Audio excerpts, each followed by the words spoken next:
Okay, the reading for this week is Mori Ōgai's Takasebune, translated as The Boat on the Takase River, published in 1916. The translation that we are using is by Edmund Skrzypczak, I think is how you pronounce that name. Apologies to the translator if I butchered the name. And his translation is included in the historical fiction of Mori Ōgai by David Dilworth and Thomas Reimer. I will put the links to those books in the description below so you can purchase and read along. And as always, we will be reading the original Japanese as well as the English translation. And I have my bunko bon that I use here for the class. You should all buy a bunko bon. These are 100 yen or 200 yen, namely $1 or $2 at the local used bookstores. You should all have these. But if you don't have it, I will put the link to the Aozora Bunko edition in the link below as well, which is available online. All right, Mori Ōgai's Takasebune, The Boat on the Takase River. We've already read several Mori Ōgai works in this class. Mori Ōgai, of course, is one of the great writers of the Meiji period. We've read Sansho Dayu. We've read, what else did we read? We read Vita Sexualis, I think, in one of the classes this semester, and possibly some of the other short works. Saffron, I think, is one of the other ones we did. And this will be another work by Takase, by Mori Ōgai, who was, very briefly here, born in 1862, died in 1922, so just 10 years into the Taisho period he died, so he's mainly a figure. We associated him with the Meiji period.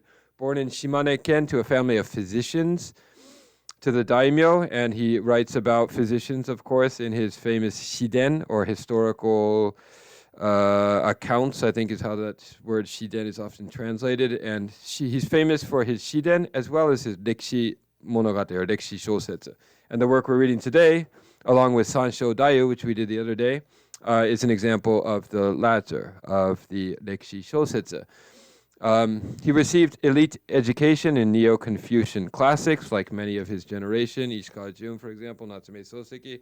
These people are all trained in the Chinese classics and the Neo-Confucian classics growing up, and this custom, of course, kind of fades out by the end of Meiji, but he's part of that last generation that actually grew up reading the Chinese classics and Confucian classics. In 1872, he moved in with Nishi Amane. This is another name you should be familiar with. Nishi Amane was a scholar of German and Western literature who kind of coined many of the words that we now regard as just regular Japanese words that were kind of made up by Nishi Amane during this period as translations of words that were flooding into Japan at the time.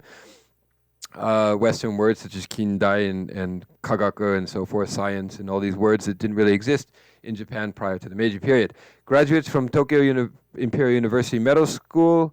Mori Ōgai graduates from the Tokyo Imperial Medical School, becomes a doctor at 19, following his father and grandfather and so forth.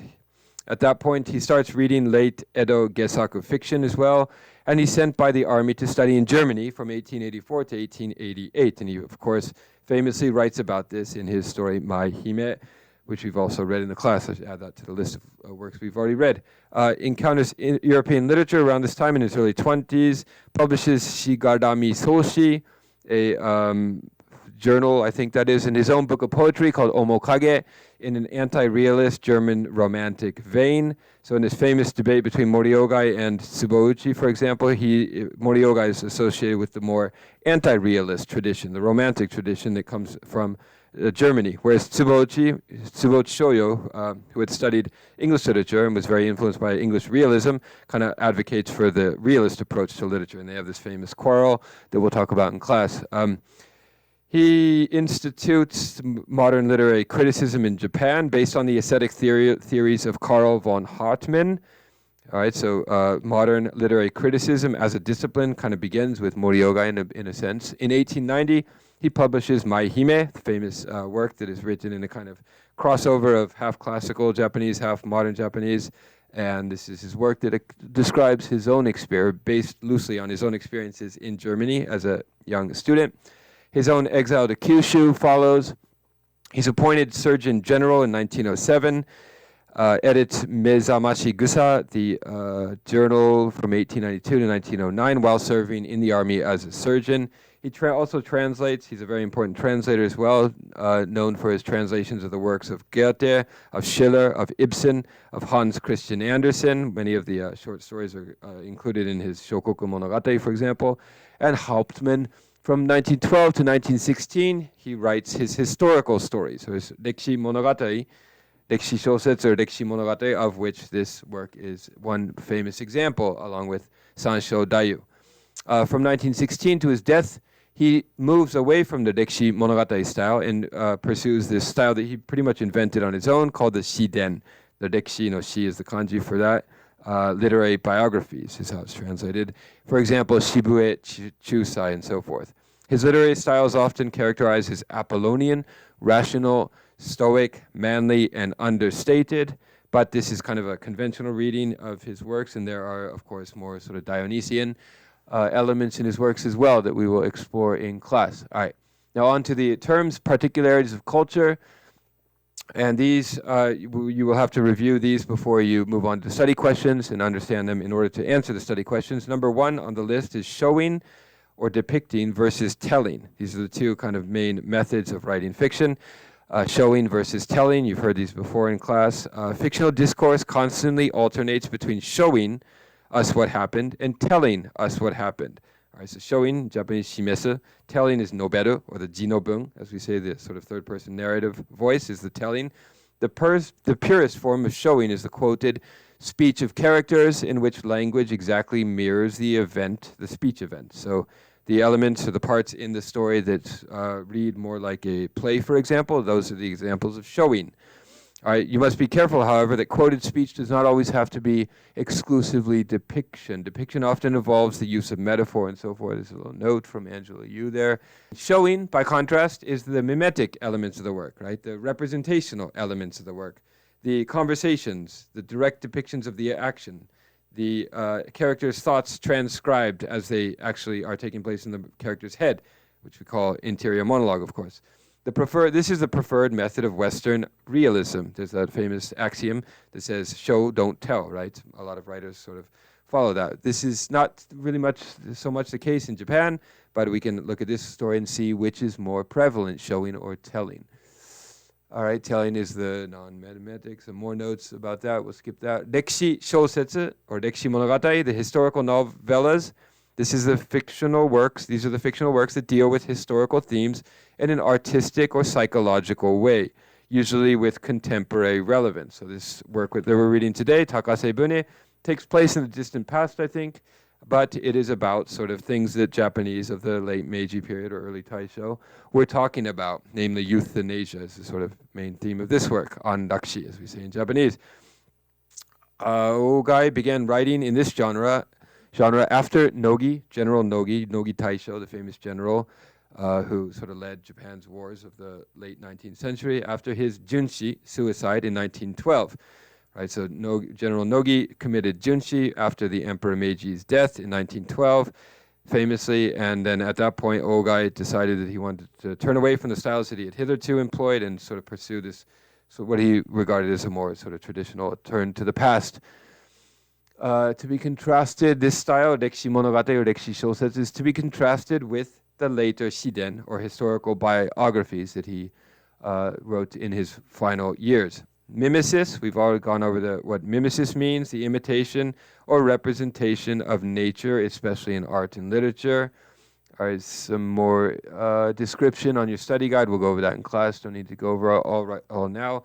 Mimetic criticism is related to mimesis, and we'll go over that. Just briefly, mimetic criticism is the idea that it's the sort of method of criticism that views the literary work as an imitation or a reflection of representation of the truth of the world and human life.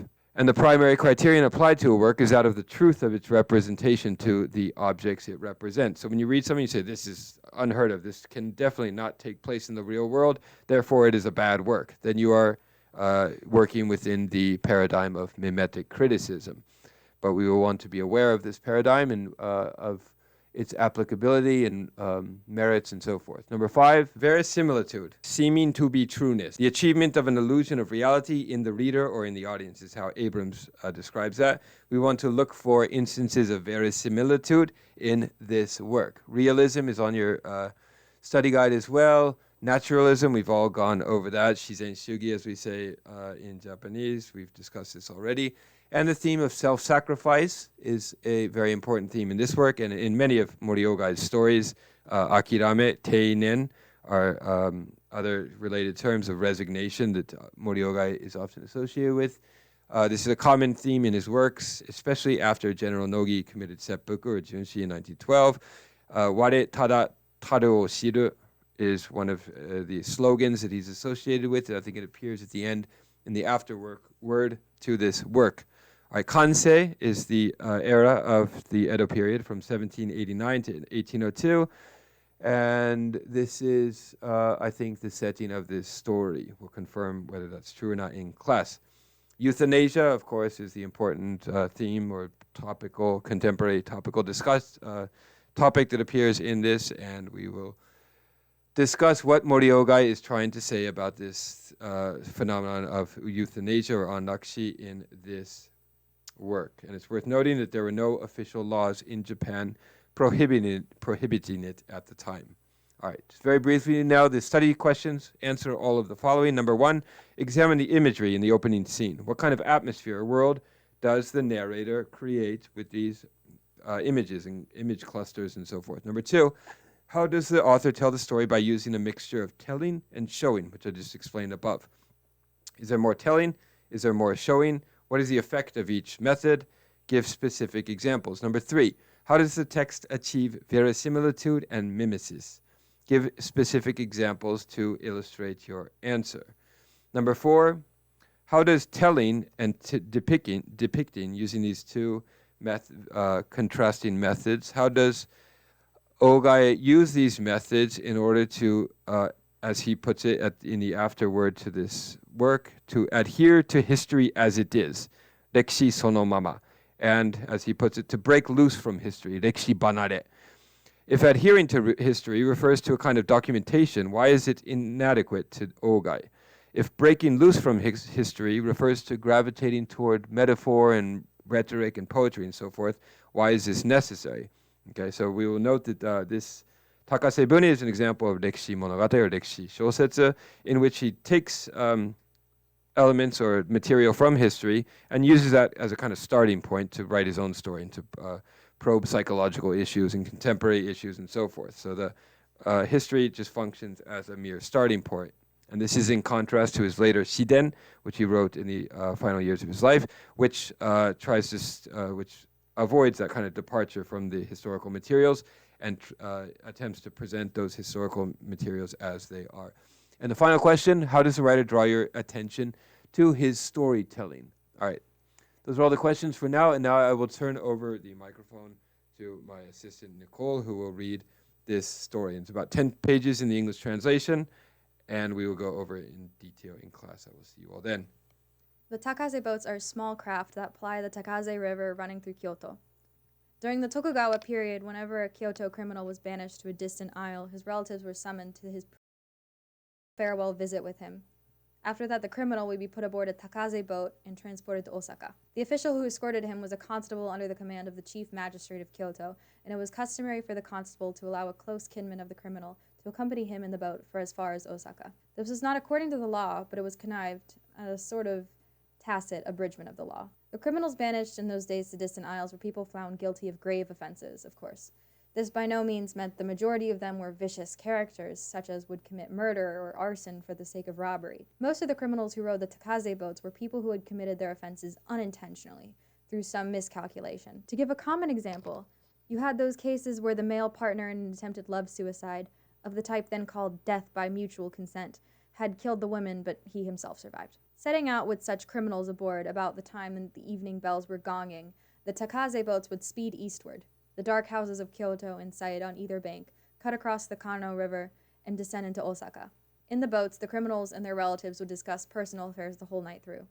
There was always the same old litany about it being too late to undo the past. The constables whose task it was to escort them would overhear it all and could learn in detail all the wretched circumstances of house and home that had produced the criminals, circumstances of which the officials who listened to the formal affidavits in the magistrate's office or read the depositions at their office desks could never even dream. Differences of temperament could be found even among constables. While some were heartless men whose only desire at such times was to stop up their ears so they did not have to listen to the noise, still others were deeply moved by the human pathos and, though not showing it outwardly because of their official capacity, grieved inwardly in silence. When a particularly maudlin, soft-hearted constable happened to be escorting a criminal and his kin who had been the victims of extremely miserable circumstances, the constable would be unable to check the spontaneous flow of tears. Hence it was that escort duty on the Takase boats was heartily disliked by the constable of the magistrate's office as an unpleasant assignment. When it was, I'm not sure. It might have been in the Kansai period, when Lord Shirakawa Rakuo was head of the government in Edo. Toward dusk one day in spring, as the cherry blossoms of Chion Temple fluttered down to the gonging of the evening bell, an unusual criminal, of a type not seen before, was put aboard a Takase boat. He was named Kisuke, about 30 years of age, with no fixed abode. Since he had no relatives who might be summoned to the prison, he was alone when he got onto the boat. Haneda Shobe, the constable assigned to accompany him aboard the boat, had heard only that Kisuke had killed his younger brother. From what he had observed of the pale, slender Kisuke when he conducted him from the prison onto the dock, the man was very docile and meek, respectful to him as a government official, compliant at every turn. What is more, this was not that attitude one often met among criminals of feigned docility and fawning before authority. Shobe thought it singularly strange. Even after they were on the boat, he kept a careful eye on Kisuke's movements, with a watchfulness that went beyond the mere call of duty. That day the wind had died down after sunset. A slight overcast obscured the profile of the moon. It was a night when the heat of approaching summer seemed to be rising in vapors from the earth on both banks and even from the soil of the riverbed. As soon as they left South Kyoto behind and cut across Kamo River, they were surrounded by stillness. The only sound was the ripple of water cleft by the prow. Prisoners were allowed to sleep during the night trip, but Kisuke showed no interest in lying down. He gazed up in silence at the moon playing hide-and-seek through the layers of clouds scudding across it. His countenance glowed and there was a gleam in his eyes. Shobe did not look at him directly, yet he did not take his eyes off of Kisuke's face. He kept thinking, strange, passing strange, for Kisuke's face radiated nothing but happiness. It seemed as if, were it not for the presence of an official, he would break into whistle or start humming. Shobe reflected. I don't know how many times I've been in charge of this Takase boat till now. The criminals we put on it has always looked so miserable I couldn't bear to look at them. Yet this man, what's wrong with him? From the expression on his face, you'd think he was on an excursion boat. They say his crime was killing his brother. No matter how bad a fellow his brother was, or the circumstances that led to killing him, if he's at all human, he shouldn't be feeling so happy. Is this thin, pale fellow such a rarity, even as no goods go, that he completely lacks human sentiment? Not likely. Is he out of his mind, maybe? No. There is none of the madman's incoherence in his speech or actions. What's wrong with this fellow? The more Shobe thought about Kisuke's demeanor, the more he was puzzled by it. After a while, unable to contain himself any longer, Shobe spoke up. Kisuke, what are you thinking about? Sir? Kisuke replied and glanced about him, afraid the official was finding fault with him for something. He drew himself up and studied Shobe's face. Shobe felt he had to explain the sudden question and indicate his desire to talk to him in an unofficial capacity. So he said, not that I had any special reason in mind when I asked you. To tell the truth, for a while now I've been curious to know how you feel about going into exile. I've sent a lot of men off to exile on this boat. They were men with widely assorted histories, but every one of them took going into exile pretty hard. They always wept the whole night through, together with the kin who rode along to see them off. Yet to judge from the way you look at it, seems you aren't the least bit upset about going into exile. What are your feelings? Kisuke smiled. Thank you for the compliment. I'm sure that going into exile must be a distressing thing for other people. I can well imagine how they'd feel. But that's because they'd been enjoying a comfortable life in society. Kyoto is a nice place, I can't deny that, but I don't think I'll ever have to endure anything like what I suffered there, no matter where I go. The authorities have been kind enough to spare my life and send me into exile. Even if the island is a rugged place, it's not going to be a den of demons. I've never in my life been into a place I found to my liking. Now the authorities have ordered me to stay on an island. I'm almost grateful for being able to settle down in a place where I've been commanded to stay. Besides, frail as I am, I've never been sick. No matter what hard work is waiting for me on the island, I don't think my health will suffer. On top of that, for being sent into exile, I have even received the sum of 200 mon. I have it in here. As he said this, he patted the front of his kimono. Giving the sum of 200 copper coins to anyone sentenced to exile was the law these days. Kisuke went on. I'm ashamed to confess this, but I have never before carried in my pocket such a sum of money as 200 mon. I have used to roam around hoping to find some work somewhere, and when I did, I worked as hard as I could. The money I received always had to pass into waiting hands of others, and the times I could buy some food for cash, I considered myself well off. Most of the time I paid back a loan only to borrow again. But now, since being put into prison, I've been fed without having to do any work. For that reason alone, I feel as if I've been taking terrible advantage of the authorities. And yet when I leave the prison, I get 200 mon. If I go on eating food provided by the authorities like this, I can keep all of the 200 mon without spending a one. Having money of my own is something new to me. Until I get to the island, I can't tell what kind of work there'll be for me. But I'm looking forward to using this 200 mon as a capital to get me started there. At this point, he fell silent. Shobei said, I see. But since he'd been dumbfounded by everything he had heard, he too was unable to say anything for a while and remained thoughtfully silent. Shobei was nearly in his 40s. He already had 4 children by his wife. In addition, his mother was still alive, so there were 7 in his family. He led a frugal life for the most part, so much so that people called him miserly. And, except for what he wore when he went out to work, about the only new clothes he ever had made were nightwear. However, to his misfortune, he had married a girl from a wealthy merchant family. The result was that, though his wife was sincerely well-intentioned about making ends meet with just her husband's salary, she had been spoiled by her upbringing in a prosperous family, and so was unable to live within their means as well as her husband would have liked. More often than not, when the end of the month rolled around, funds were short. Then she would get money on the sly from her parents' home and balance the accounts. The reason she did this was because her husband hated to borrow money. Her carryings-on were not unknown to Shobei, and Tsutsi took it all in ill humor, even when she'd use one of the 5 sacred festivals as a pretext for receiving presents from her family, or the children's Shichigo-san festival as a pretext for receiving clothes for the children. Whenever he found out she had gotten something to cover their deficits, he was none too happy. It was this that was the source of occasional storms in the otherwise placid Haneda household. After he listened to Kisuke's story, Shobei compared Kisuke's personal history with his own. Kisuke had said that any pay he had ever earned immediately disappeared into the hands of other people. Very sad and pitiful indeed. But if you took a look at his own life,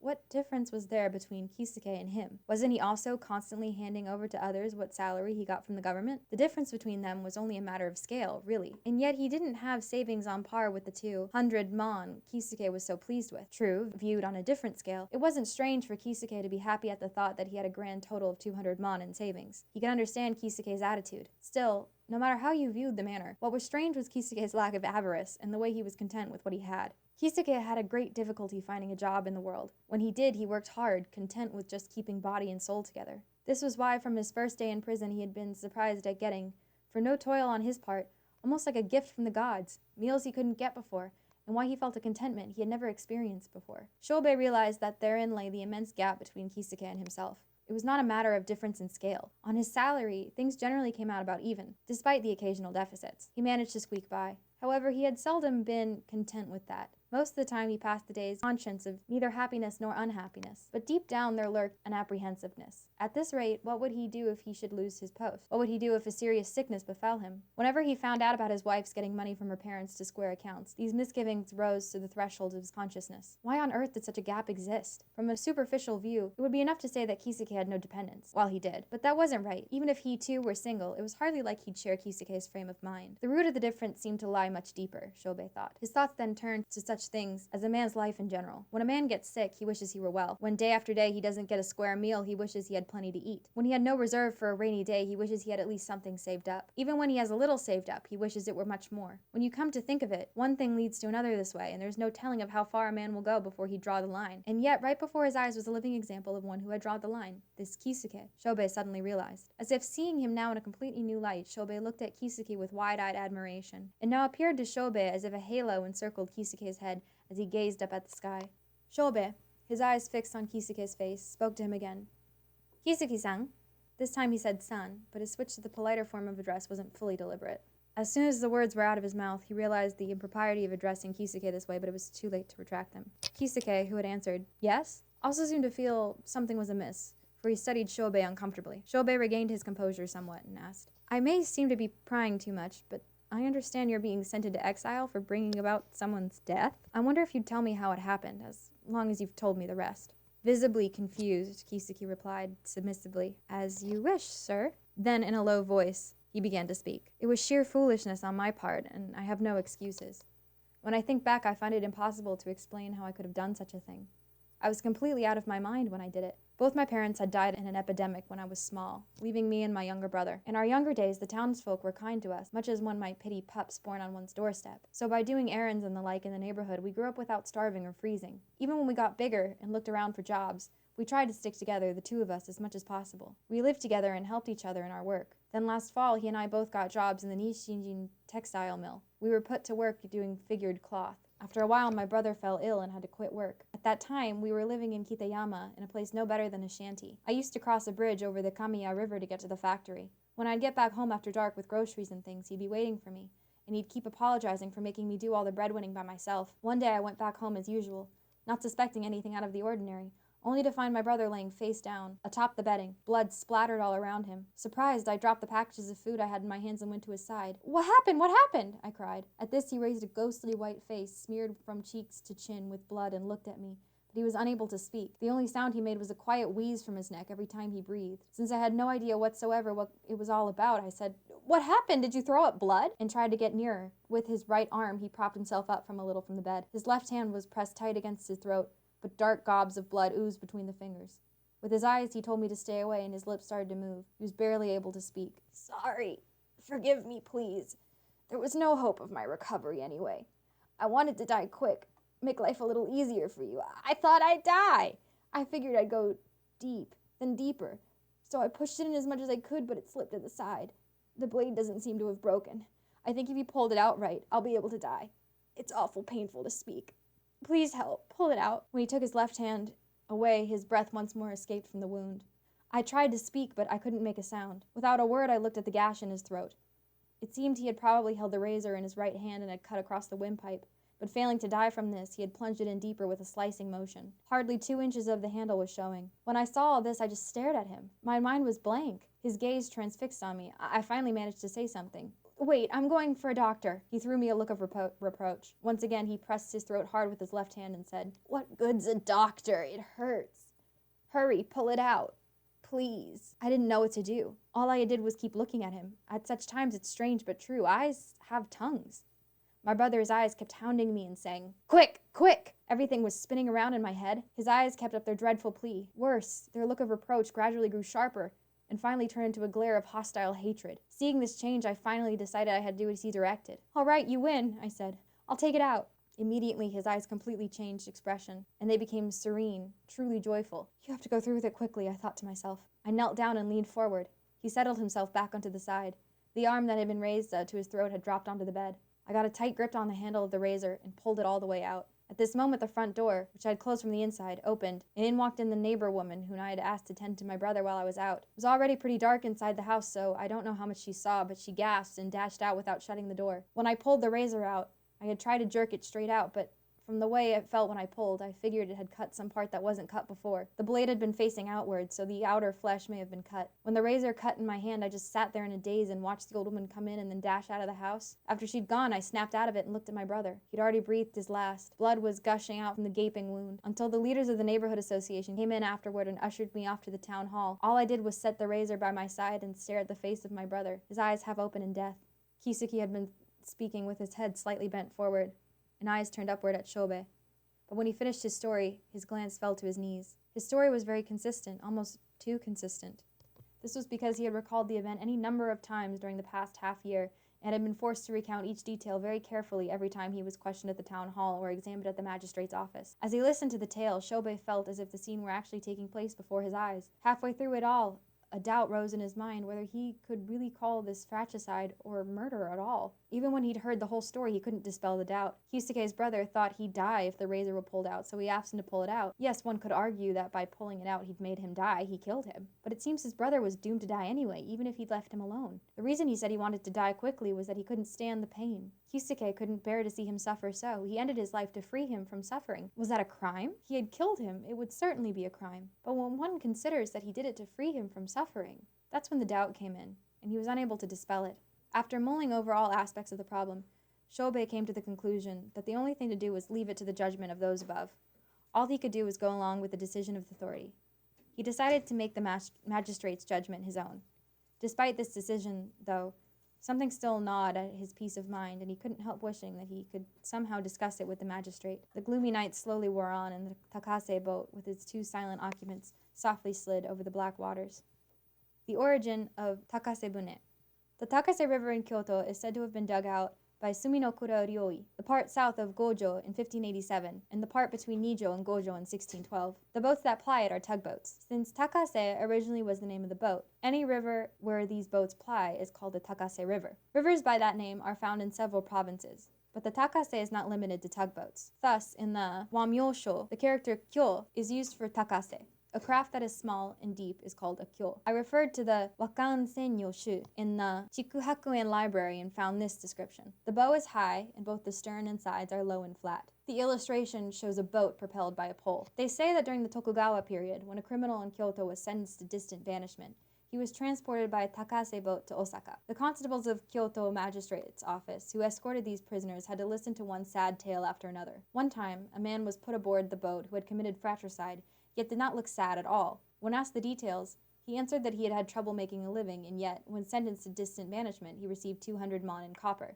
This was the first time he had ever had some money that he did not have to spend. Also, asked why he had committed murder, he answered that he and his brother were hired by the Nishin textile mill and put to work doing figured cloth, but their wages were so small they could not live on them. One day his brother attempted to kill himself but was unable to finish the task. There was no hope of his brother's recovering, so his brother pleaded with him to finish him off, and so he killed him. This story appears in Okinagusa. In the printed version revised by Ikebe Yoshikata, it covers little over 1 page. When I read it, I thought that it contained 2 important issues. One is the concept of property. The joy of having money experienced by one who never had money before has nothing to do with the amount of money. Man's desire knows no bounds, and once a person possesses money, he is never satisfied. The fact that this man rejoiced at having 200 mon as his possession is interesting. The second issue is the matter of putting to death a man who is about to die anyway, but who, still unable to die, is in great pain. To help a man die is to kill him. Under no circumstances must we kill a man. In the Okinagusa, too, there was some criticism to the effect that this man ended up committing murder, with no malice on his part, only because he was an uneducated man. But this is by no means a simple matter that can be settled by sticking to rules. Suppose there is a sick person who is on the verge of death and is suffering pain. There is no way to save him. How would a man at his bedside, seeing him in pain, feel? Even an educated person would surely feel that, since the fellow is to die anyway, he would not like to let the man's suffering drag on for a long time, but would like to let him die sooner. Here arises the question, is it good or bad to give the man an anesthetic? Even though the amount of the drug be less than a fatal dose, it might hasten the patient's death. Therefore, we must not give it to him, and we have to leave him in great pain. Traditional morality bids us to let him suffer. But in the medical world, there is a view that rejects this position. It holds that, when a man is on the verge of death and is in great pain, it is good for us to let him die painlessly and save him from some suffering. This is called euthanasia. It means to let a person die painlessly. It seems that the criminal in the Takase boat had been placed in such a situation. To me, that is extremely interesting. With these things in mind, I wrote Takasebune. This is what I published in the Chuo Koron, January 1916. Okay, Nicole, thank you for the wonderful reading as always of Mori Ōgai's Takasebune, his famous work of Rekishi Shousetsu, or Rekishi Monogatari, as he called it, this genre of sort of semi-fiction, semi-historiography, and we will discuss the work more in class. I will see you all then. Goodbye.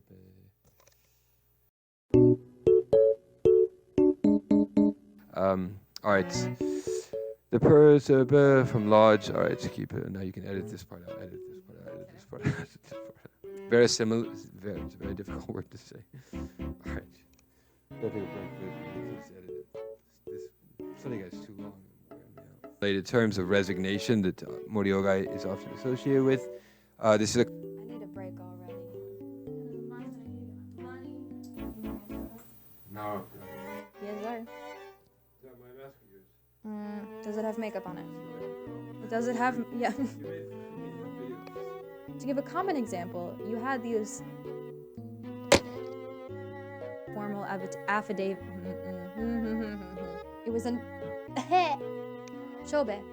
His eyes fixed on Let's go get some water. I feel like you need it. Position. Ayo. I am so close.